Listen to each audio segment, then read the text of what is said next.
রাজধানীর বিভিন্ন পয়েন্টে চলে ট্রাক সেলের কার্যক্রম।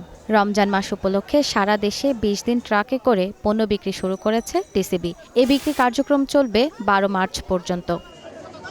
ট্রাক সেল কর্মসূচির আওতায় একজন ক্রেতা টিসিবি ট্রাক থেকে সর্বোচ্চ ১১৫ টাকা লিটার দরে ২ লিটার সয়াবিন তেল, ৭০ টাকা কেজি দরে ২ কেজি মসুর ডাল, ৮০ টাকায় ১ কেজি চিনি, ৬০ টাকায় ১ কেজি ছোলা এবং ৮০ টাকায় আধা কেজি খেজুর কিনতে পারেন।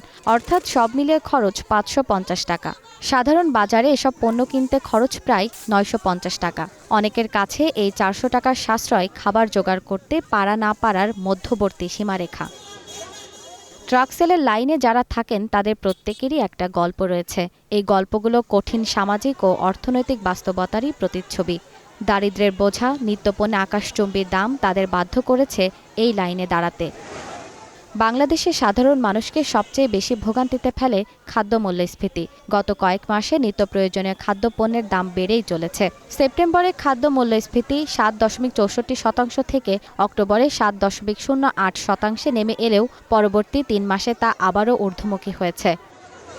বাজারের ক্রমবর্ধমান চাপ আরও পরিবারকে দারিদ্র্যের দিকে ঠেলে দিচ্ছে। জেরিন জামান, গ্রিন নিউজ, ঢাকা।